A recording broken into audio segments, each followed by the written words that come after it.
Hello students, I welcome you all once again to my education channel Prabhavi Education Hub. And in this video we are going to continue our series Modern History की जो series चल रही है जिसका basis Bipin Chandra का India struggle for independence है। India struggle for independence जो series है उस सीरीज का ये अगला चैप्टर है, 31.2 है। इससे पहले के सारे वीडियोस देख लेना जरूरी है, सीक्वेंस में पढ़ो। अगर चैनल पे नए हो तो सब्सक्राइब जरूर कर लेना, बेल आइकन को भी प्रेस कर लेना। यहाँ पे यूपीएससी या फिर स्टेट सिविल सर्विस से रिलेटेड बहुत ही ज़्यादा इंपॉर्टेंट रिसोर्सेज आपको प्रोवाइड किए जाते हैं, ये जरूरी है। ठीक है, चलो तो मैं जैसा कि बता रहा हूँ कि 31.2 है, तो इससे पहले के चैप्टर जरूर देख लेना। इस 31st चैप्टर के भी ऑलरेडी 2 वीडियोज अपलोडेड हैं, उनको जरूर देख लेना ताकि आपकी कंटिन्यूटी बनी रहे और आपको चीज़ें आसानी से समझ में आ जाए। ठीक है, तो यहाँ पे पॉइंट वाइज हम लोग डिस्कस करेंगे। तो यहाँ पे मैं बता दूं कि आपको जो ये मुस्लिम और हिंदू जो कॉमनलिस्ट थे, उस समय के हिंदू और मुस्लिम जो कॉमनलिस्ट थे वो एक इनकरेक्ट प्रोपोगेंडा फैला रहे थे। वो ये था कि ये कहते थे कि जो most of the exploiting section है, जैसे कि लैंडलॉर्ड्स, मर्चेंट्स, मनी लेंडर्स, ये लोग अपर कास्ट हिंदू से बिलोंग करते हैं और ये लोग एक्सप्लॉइट करते हैं मुस्लिम्स को या फिर लोअर कास्ट हिंदू को। तो ये गलत है। ये कैसे है आगे आपके फर्दर पॉइंट्स में क्लियर हो जाएगा। जैसे कि इसका एक और एग्जांपल समझ लो कि पंजाब में जब ग्रोथ हो रहा था कॉम्युनलिज्म का, तो ये किसकी वजह से हुआ? It was the effort of big Muslim landlords to protect their economic and social position by using communalism to turn the anger of their Muslim tenants against the Hindu traders and money lenders। तो पंजाब में ये सरासर देखा गया कि जो communalism rise हो रहा था वो एक एफर्ट था मुस्लिम लैंडलॉर्ड्स का ताकि वो अपना इकोनॉमिक और सोशल पोजीशन को बनाए रखें, और उसका जरिया क्या मिला उनको? कॉम्युनलिज्म को। इससे क्या किया इन्होंने? जो एंगर था मुस्लिम टीनेंट्स का, उनको इन्होंने और उसको बरकरार रखने के लिए उसमें तेल डाला, उसमें घी डाला, हिंदू ट्रेडर्स के अगेंस्ट में, मनी लेंडर्स के अगेंस्ट में उनको भड़काया, और कॉम्युनलिज्म के जरिए अपना ये लोग कॉम्युनल सोशल और इकोनॉमिक पोजीशन बनाने में सफल हुए।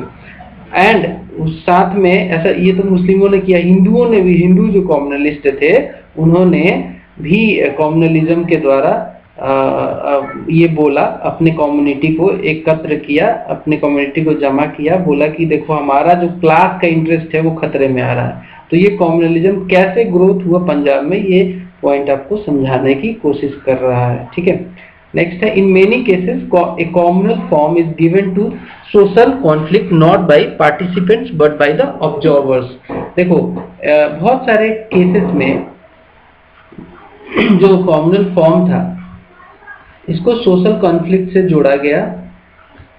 किसके द्वारा? पार्टिसिपेंट्स के द्वारा नहीं, बट जो ऑब्जर्व कर रहे थे, जो लोग बाहरी थे, जैसे कि ऑफिशियल्स, जैसे कि जर्नलिस्ट, जैसे कि पॉलिटिशियंस, फाइनली जैसे हिस्टोरियंस। ठीक है, ये लोग क्या है, ये लोग एक्चुअली गलत इंटरप्रिटेशन करके ये बता रहे थे कि देखो भाई ये जो कम्युनल फॉर्म है वो सोशल कॉन्फ्लिक्ट से जुड़ रहा है, ठीक है, चलिए अगले पॉइंट पे चलते हैं।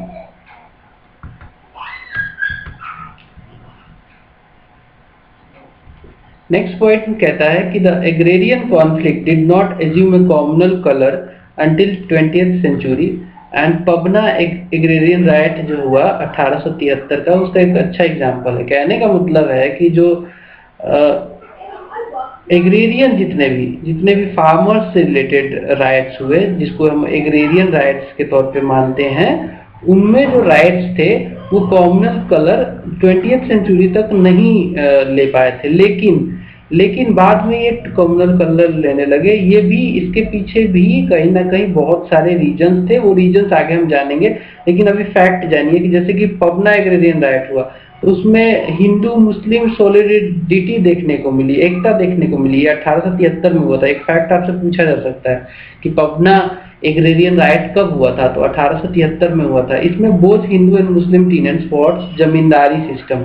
तो जो जमींदार थे उनके अगेंस्ट में दोनों लड़े, हिंदू भी लड़ा, मुस्लिम भी लड़ा, तो दोनों लड़ा। तो इसका मतलब कि भाई इसमें एकता थी, यानी कि तब तक कि इसको कॉम्युनल कलर नहीं दिया गया था। ठीक है, and most of the agrarian struggle जो 1919 तक हुए उसमें ये देखा गया कि हिंदू मुस्लिम सॉलिडरिटी देखी गई, लेकिन बाद के जो एग्रेरियन क्राइसिस हुए, एग्रेरियन राइट्स हुए, उसमें कहीं ना कहीं एकता नहीं देखी गई। जैसे कि most of the agrarian struggles of 1940s, इनमें देखा गया कि अलग अलग ये लड़ रहे थे। वहां पे कॉम्युनलिज्म ने जन्म ले लिया था और वो पूरा अफेक्ट कर रहा था इनके स्ट्रगल को। चलिए आगे बढ़ेंगे, अगले पॉइंट को देखते हैं। देखो, कहा जाता है कि जो ये जो कॉम्युनलिज्म था वो ऐसा नहीं था कि मतलब जो कंट्रोल लैंड का था वो ऐसा नहीं था कि बाद में हुआ कंट्रोल ओवर लैंड। जैसे कि हिंदू जमींदार जो बंगाल के थे जिनका कंट्रोल था लैंड के ऊपर, that was the result of historical process. ऐसा नहीं था कि ये अचानक से इन्होंने सारा लैंड कब्जा कर लिया, ये एक हिस्टोरिकल प्रोसेस की वजह से ऐसा हुआ था। एंड ये हिस्टोरिकल प्रोसेस क्या था, जब स्प्रेड हुआ इस्लामिक रिलीजन का उस एरिया में, बंगाल में, तो उस समय वो जो जिन्होंने इसको एक्सेप्ट किया, जिन्होंने इस्लाम को अपनाया, वो लोग लोअर कास्ट के थे या फिर लोअर क्लासेस के थे। और जो हिंदू जमींदार थे, जो बिजनेसमैन थे, वो लोगों ने वहां पे ऑलरेडी पहले से ही इकोनॉमिक डोमिनेंस एक्वायर्ड कर रखा था। तो ये हिस्टोरिकल प्रोसेस था। जो इस्लामिक लोग जो कन्वर्ट हुए या फिर जिन्होंने एक्सेप्ट किया इस्लाम धर्म को, वो लोअर कास्ट के थे। तो ऑब्वियस सी बात थी कि लोअर कास्ट के थे तो उनके पास जमींदारी का राइट तो होगा नहीं, वो तो जमींदार हो गए नहीं। लेकिन ये बाद में प्रोपेगेट किया गया कि भाई देखो, ये हिंदू जमींदार हैं और हम लोगों को इन्होंने टीनेंट बनाया हुआ है। ऐसा नहीं है। ये कॉम्युनलिज्म वाला जो इसको रंग दिया गया, ये बाद में रंग दिया गया, क्योंकि इस पे रोटी सेकनी थी लोगों को। और एक और फैक्ट बता दूं कि ये मुर्शीद कुली खान के समय से ही उस समय के हिंदू वहां पे जमींदार थे, ऐसा नहीं कि बाद में ये लोग बने। ठीक है, आई होप ये पॉइंट आपको समझ में आया होगा। नेक्स्ट देखते हैं। इनफैक्ट जो कॉलोनियल पॉलिसी थी उसने भी कॉम्युनल रंग देने का कारण बनी। इनफैक्ट जैसे कि परमानेंट सेटलमेंट ऑफ 1793, जिसमें क्या हुआ कि जो नए मेन ऑफ कॉमर्स थे, जो नए लोग थे कॉमर्स से रिलेटेड, उन्होंने और मोरओवर वो लोग हिंदू थे, उन्होंने क्या किया कि जो पुराने जो वहां पे जमींदार थे उनको रिप्लेस कर दिया नए परमानेंट सेटलमेंट ऑफ 1793 के हिसाब से। तो प्रीडोमिनेंस हो गया Hindu among bankers, traders, money lenders in northern India. And ये जो बैंकर, ट्रेडर या फिर मनी लेंडर नॉर्दर्न इंडिया में थे, ये मिडाइवल पीरियड से लोग थे। ये लोग बहुत पहले से वहां पे मनी लेंडर, बैंकर और ट्रेडर थे। तो ऐसा नहीं है कि ये बाद में आके वहां पे मनी लेंडर, बैंकर और ट्रेडर बने हैं। और एक्चुअली कॉन्फ्लिक्ट क्यों होता था, क्योंकि ये प्रोपोगेट किया जाता था कि देखो भाई, हिंदू जो है वो प्रीडोमिनेंस में है।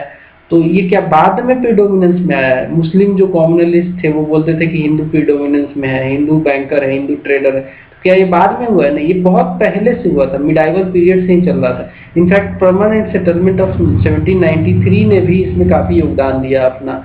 ठीक है, आगे बढ़ेंगे, अगले पॉइंट को देखते हैं। देखो, colonial history guaranteed the growth and economic dominance of merchant money lenders. Medieval history had guaranteed that they would be mostly Hindu. तो देखो, colonial history इस एक्ट के बाद, परमानेंट सेटलमेंट एक्ट जो आया था 1793 में, इसने गारंटी कर दिया कि जो ग्रोथ होगा, इकोनॉमिक डोमिनेंस होगा, वो merchant and money lender class का होगा। ठीक है, तो इसने फर्दर इसको और इंटेंसिफाई कर दिया। जबकि मर्चेंट और मनी लेंडर जो थे वो मिडाइवल पीरियड से ही वो लोग मोस्टली हिंदू थे। तो देखो, हिंदू थे ये लोग पहले से ही, मनी लेंडर। और साथ में कॉलोनियल हिस्ट्री जो थी, जिसने परमानेंट सेटलमेंट 1793 वाला लाकर इनको और इंश्योर कर दिया कि आप ही लोग जो है, आप ही लोगों का इकोनॉमिक डोमिनेंस भी होगा।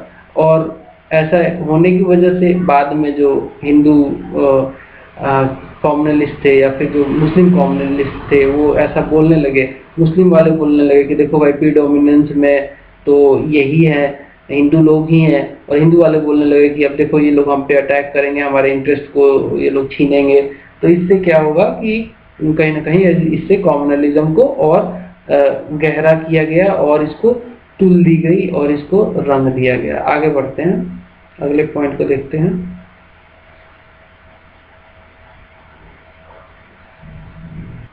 तो देखो धीरे धीरे क्या हुआ, जो कॉम्युनलिज्म था वो कहीं ना कहीं एक विपन की तरह साबित हुआ। किसके लिए? तो भाई जो उस समय के economically and politically reactionary social classes थे, या फिर जो पॉलिटिकल फोर्सेस सच एक सेमी फ्यूडल लैंडलॉर्ड्स, जिनकी मतलब सामंती सिस्टम खत्म हो चुकी थी ब्रिटिश गवर्नमेंट के आने के बाद, और वो लोगों के लिए कम्युनलिज्म कहीं ना कहीं एक हथियार सा साबित हुआ। उससे क्या, वो अपने कम्युनिटी के लोगों को वो जोड़ने का काम कर रहे थे और अपनी रोटी सेक रहे थे, जैसे कि एक्स ब्यूरोक्रेट्स, जैसे कि मर्चेंट्स, जैसे कि मनी लेंडर्स, जैसे कि कॉलोनियल स्टेट, ये सब इसका फायदा उठा रहे थे। ये लोगों के लिए ये विपन की तरह, कम्युनलिज्म एक विपन की तरह साबित हुआ उस समय। ठीक है, आगे बढ़ेंगे। कम्युनलिज्म से क्या हुआ, कम्युनलिज्म जब हमारी कंट्री में ग्रो कर रहा था, जो कि बहुत लेटर फेनोमेना है, मॉडर्न हिस्ट्री का पार्ट है, मॉडर्न इंडिया में ही एक्चुअली ग्रो किया कम्युनलिज्म। तो इससे देखा गया कि जो अपर क्लासेस थे उनको एक मतलब रास्ता मिला कि वो जो colonial rulers, see the communalism also enabled the upper classes and colonial rulers to unite with the sections of middle classes। तो हुआ क्या, जैसे मान लो कि मैं एक अपर क्लास का बंदा हूँ, मैं एक हिंदू हूँ, या फिर मैं कॉलोनियल रूलर हूँ, तो कम्युनलिज्म से मुझे कैसे फायदा हुआ? मान लो मैं हिंदू हूँ और मैं एक इन्फ्लुएंशियल लीडर टाइप बन गया हूँ और अपनी कम्युनिटी को मैं अट्रैक्ट कर पा रहा हूँ only on the ground of communalism, hatred फैला के, तो वो लोग मेरे से जुड़ रहे हैं। साथ में कॉलोनियल रूलर्स जो थे वो इसका फायदा उठा रहे थे उस समय कम्युनलिज्म का। वो क्या कर रहे थे कि हिंदू मुस्लिम डिवाइड कर रहे थे, जिससे कि उनको फायदा मिल रहा था, और जो मिडिल क्लास लोग हैं उनसे जुड़ रहे थे। Despite against the colonial imperialism, middle class फिर भी उनके साथ आ रहा था, बिकॉज कहीं ना कहीं उनको लग रहा था कि कॉलोनियल रूलर्स हमारी बातें कर रहे हैं, और कम्युनलिज्म के जरिए इनको एक्चुअली जोड़ने का काम किया जा रहा था। तो ये सब भी हुआ। आगे बढ़ेंगे, अगले पॉइंट को देखते हैं। अब देखो अगला पॉइंट कहता है कि जो ब्रिटिश रूल था उस समय का, या फिर जो policy of divide and rule था, वो स्पेशल रिस्पॉन्सिबिलिटी बियर करता है as far as the growth of communalism is concern. इससे मेरा मतलब ये है कि कहीं ना कहीं ब्रिटिश रूल ने, या फिर ब्रिटिश जो पॉलिसी थी डिवाइड एंड रूल वाली, उसके बारे में थोड़ा सा बता देता हूँ। ये खाली कम्युनलिज्म से रिलेटेड नहीं है, इसमें बहुत सारे फैक्टर्स थे, अगले पॉइंट में आपको ब्रीफ कर दूंगा। ये एक बहुत बड़ा फैक्टर बना कम्युनलिज्म के ग्रोथ होने का। इसमें इन्होंने कहीं ना कहीं कम्युनलिज्म को इसलिए बढ़ावा दिया ताकि काउंटर कर सके या फिर वीकेंड कर सके ग्रोइंग नेशनल मूवमेंट को। हमारा जो उस समय का नेशनल मूवमेंट ग्रो कर रहा था ना, उसको ये चाहते नहीं थे कि ये और एक्सपेंड करे, और ये चाहते थे कि ब्रिटिशर्स चाहते थे कि डिवाइड एंड रूल करके हिंदू मुस्लिम में डिसयूनिटी फैला के कैसे न कैसे जो नेशनलिज्म की भावना जग रही है उसको कमजोर किया जाए। तो उन्होंने क्या एग्जाम्पल दिया, उन्होंने बोला कि देखिए भाई, हम एज ए कॉलोनियल रूलर हम चाहते हैं कि हम जो है माइनॉरिटी को हम प्रोटेक्ट करें, बिकॉज हमें ऐसा लगता है कि हिंदू जो है मेजोरिटी में है और मुस्लिम माइनॉरिटी में है, और उसके ऊपर वो लोग कहीं ना कहीं टायरनी बरपाते हैं, उनके ऊपर कहीं ना कहीं अपना जो इन्फ्लुएंस है वो इन्फ्लुएंस करने की कोशिश करते हैं। तो हिंदू मुस्लिम डिसयूनिटी कहीं ना कहीं वो प्रोपोगेट करते थे ब्रिटिशर्स,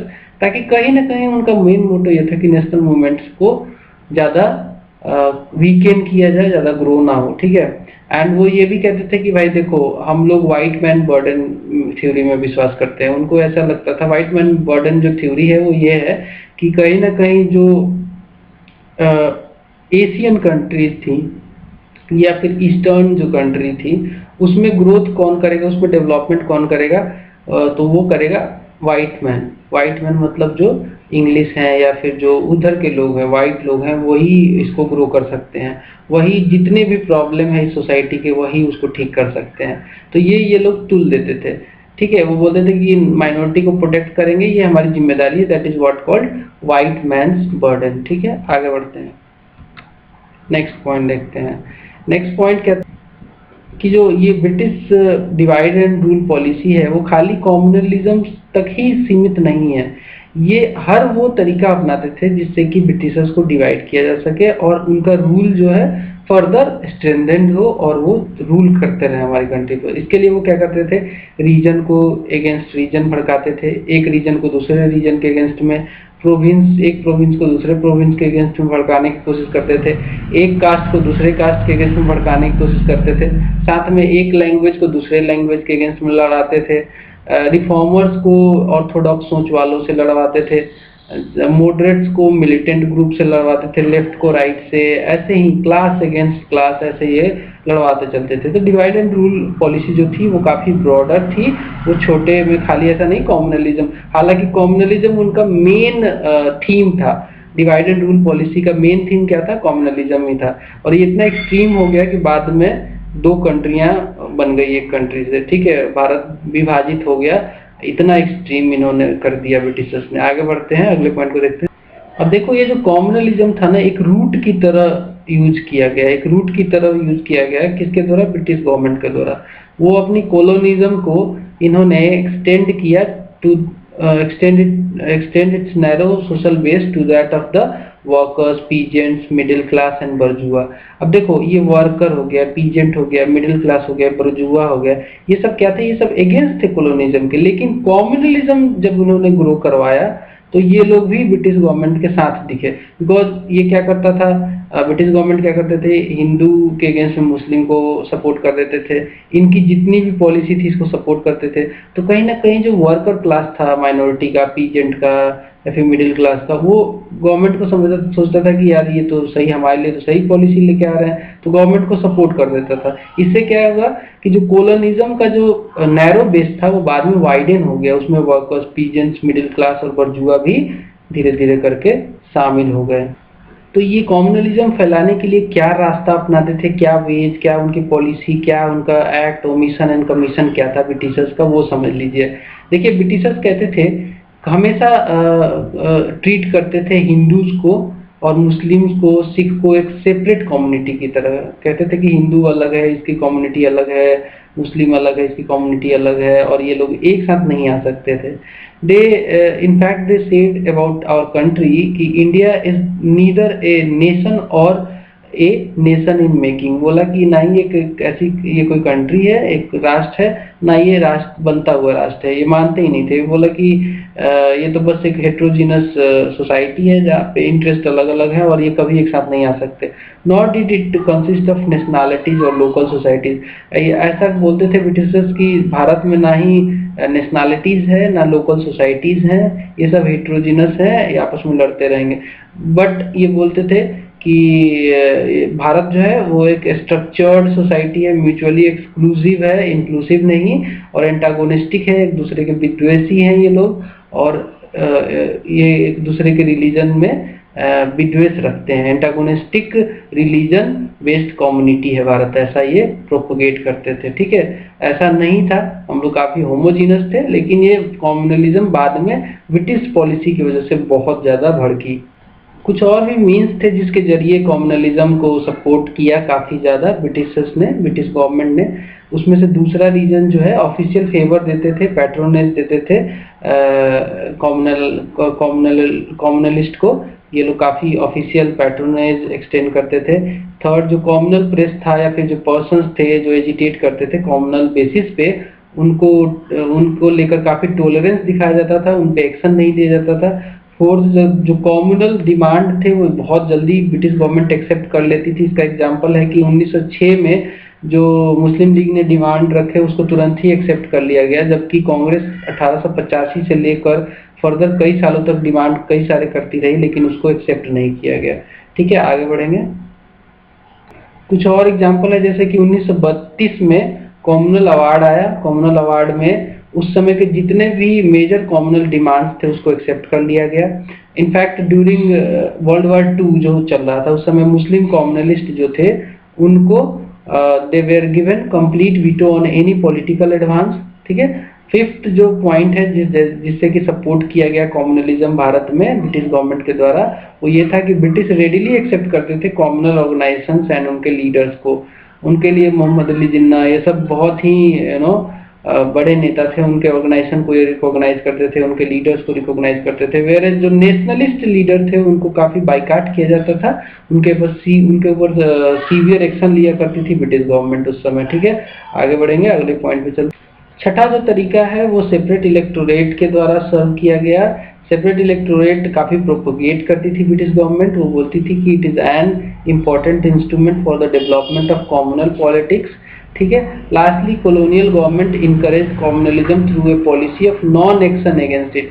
तो भाई देखो कितना भी कॉम्युनलिज्म फैला लो, उस समय ब्रिटिशर्स काफ़ी खुश होते थे, उनके ऊपर एक्शन नहीं लेते थे। हालांकि ये बहुत गलत है, कॉम्युनलिज्म फैल रहा है, मारकाट दंगे फैल रहे हैं, एक सरकार के तौर पे आप बैठे हो, आपको एक्शन लेना चाहिए था, लेकिन आपने कोई एक्शन नहीं लिया बिकॉज आपका फायदा था उसमें। तो ये सारे कुछ मीन्स थे, कुछ तरीके थे, कोई एक्ट्स ओमिशन पॉलिसी जो ब्रिटिश गवर्नमेंट के, जो मैंने आपको बताया, ये 6-7 आप याद कर सकते हैं। उनको लिखने में काफ़ी आपका आंसर आपका काफ़ी अच्छा हो जाएगा अगर आप इसको लिखते हो तो। कोई नहीं, आगे बढ़ते हैं।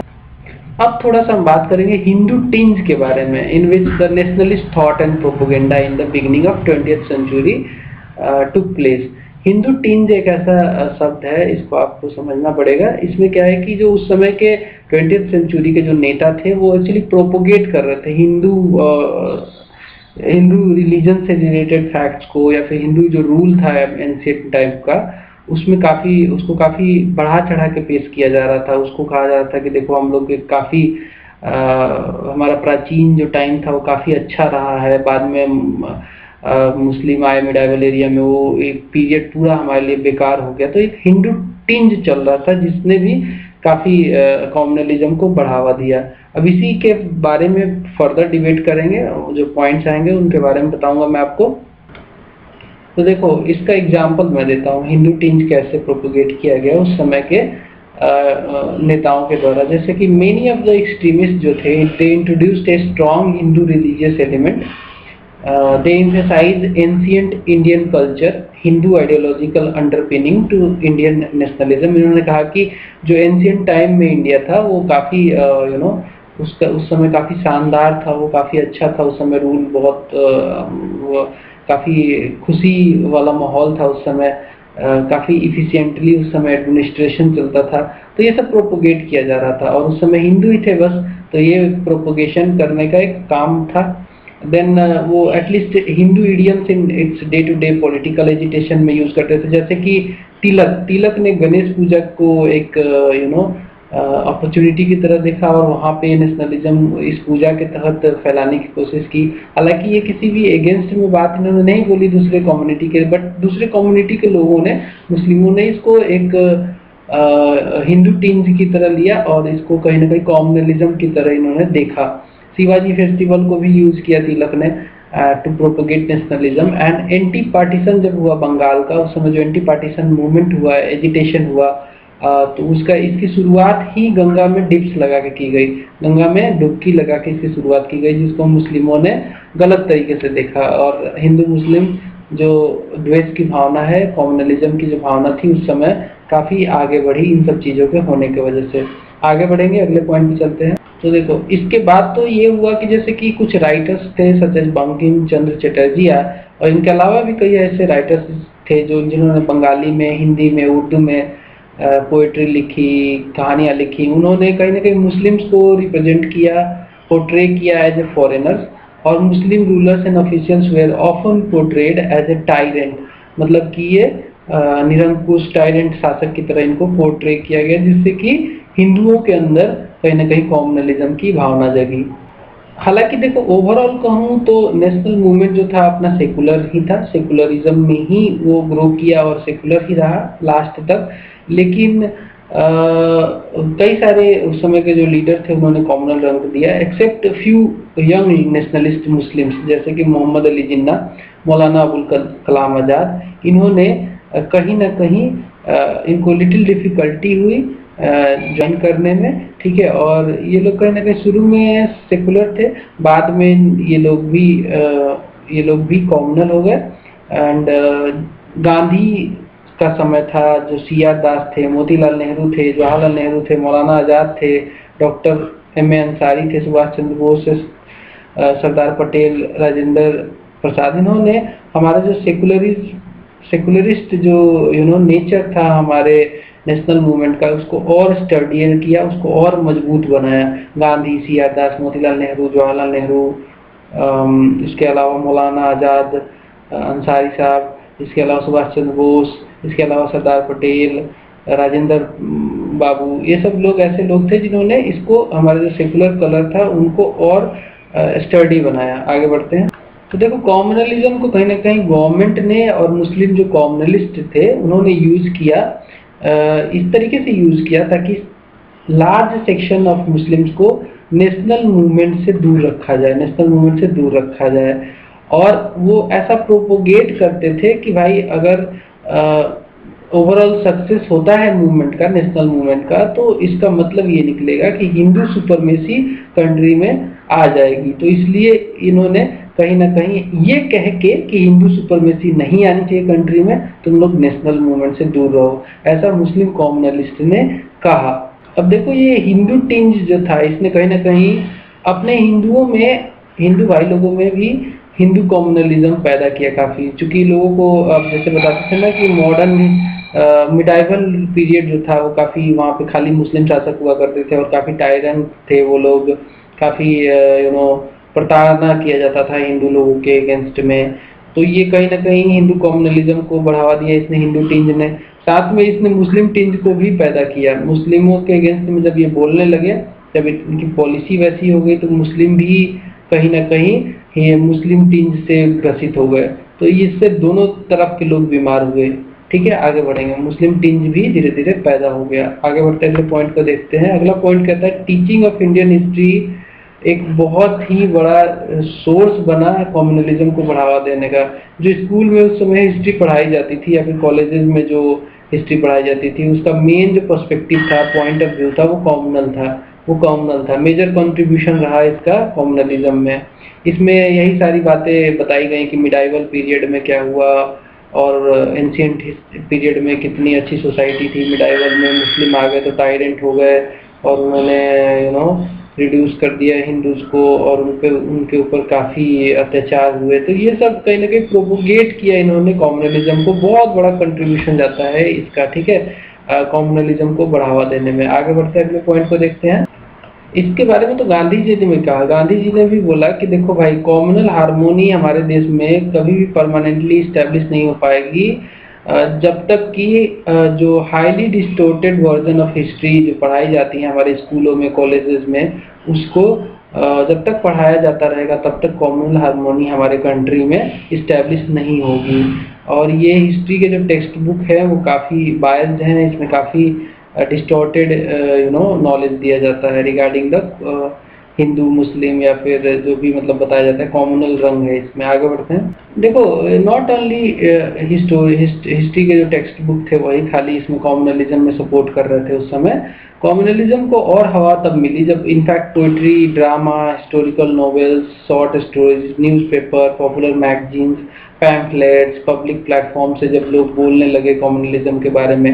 क्लासरूम टीचिंग, मतलब क्लासरूम में भी कॉम्युनलिज्म पढ़ाया जाने लगा through history books only, not only history books by other means also. Socialisation जो किया फैमिली ने अपने बच्चों को बताना कि भाई नहीं, वो तो कम्युनिटी अलग है, उनसे दूर रहा करो, ऐसी ऐसी बातें भी होती हैं, इनफैक्ट आज भी होती हैं। Private discussion and conversion also, they all where contributed towards the communalism. आगे बढ़ते हैं।